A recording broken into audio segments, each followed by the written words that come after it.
Good evening, y'all. Welcome to a special edition of the S.O.B Sports Report Talking S. This is an MMA special today. Manny's not here today. Shout out to him for letting me do this on my own. Shout out to my boy Marshall as well. Happy birthday, Marshall. Appreciate you. You were supposed to be here doing this with me. You're an MMA practitioner yourself. But I guess I'll handle this and ride their saddles myself. And of course, as always, the biggest shout out, our boy Producer Christian. Thank you very much, Producer Christian, for everything you do and keeping us pretty behind the camera. Alrighty, also jumping right into it. The fight I'm most excited about on these prelims, Diego Sanchez versus Jake Matthews. Huge reason why I'm excited for it's a battle of the former 155 pounders. Diego Sanchez is not necessarily a big 155 pounder, and he's a tiny welterweight.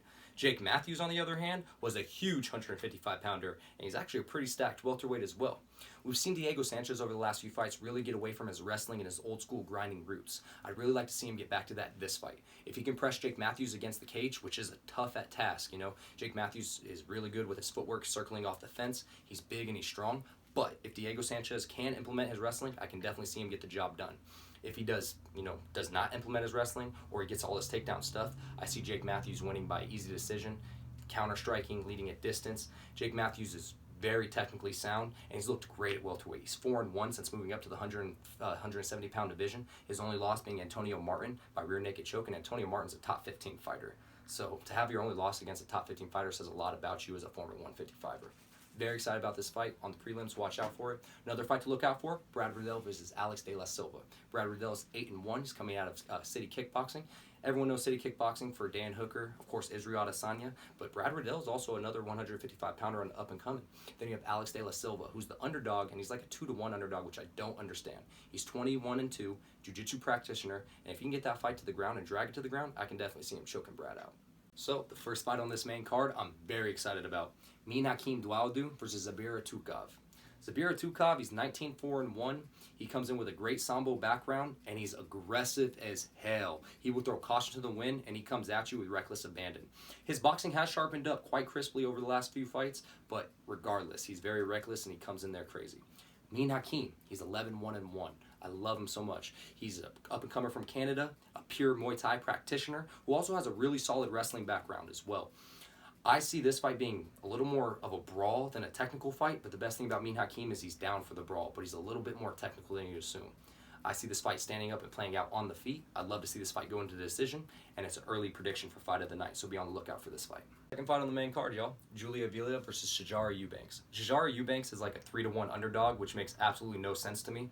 She's 2-0 in 2020 right now, and she's coming in hot.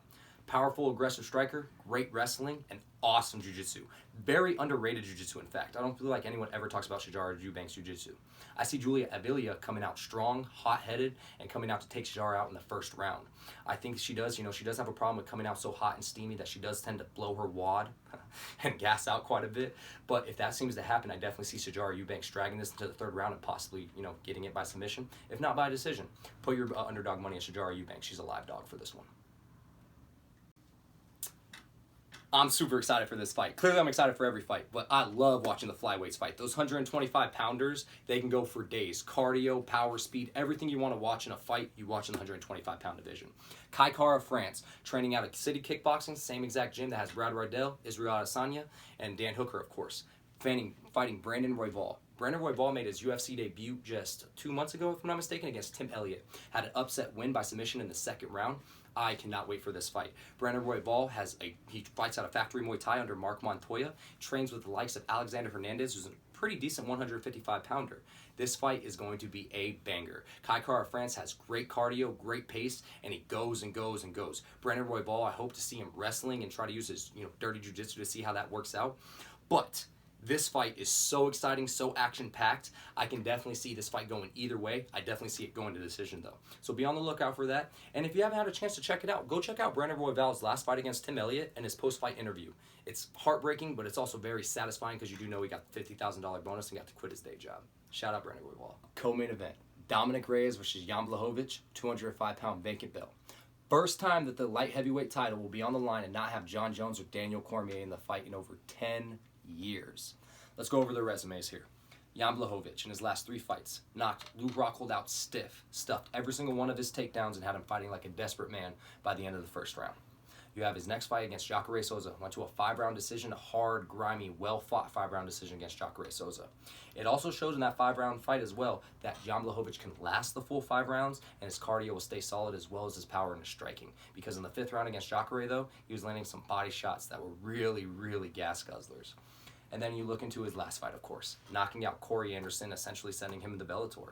His last 3 fights, really impressive record. Showed me a lot. Showed me his cardio is really willing the pace. He can clinch against the fence, and on top of that, shows his Polish power. One-hit knockout Polish power. Going on the other side, Dominick Reyes. A lot of people, including myself, argue that Dominick Reyes beat Jon Jones in their last title fight 3-2. I personally have Dominick Reyes winning rounds 1, 2, and 3, gassing out in rounds 4 and 5, and Jon Jones kind of coasted in those rounds 4 and 5. A lot of people thought that Dominick Reyes won, like I just said. In Texas, it seems like if you're moving backwards, even if you're the more effective striker, you're not going to win that fight. Thankfully, this fight is not in Texas. I see Dominick Reyes possibly winning this fight, but if I'm putting my live money and underdog money on someone, I'm putting it on Jan Blachowicz right now. Blachowicz is a one-punch knockout master, and while Dominick Reyes has fought some really good fighters, he beat Jared Cannonier, which is knockout. Jared Cannonier holds up really well, especially how well Jared Cannonier is playing now. And then you look at his Volkan Ozdemir fight. I think he lost the Volkan Ozdemir fight personally by split decision. A lot of people also argue that Volkan Ozdemir won that fight. I think it showed that Dominick Reyes can get up to his feet very quickly. I don't see a lot of grappling happening in this fight, though. I have Jan Blachowicz by knockout. Probably going into the 4th round. I see Jan Blachowicz as the live dog. Put money on it. All right, y'all. Main event time.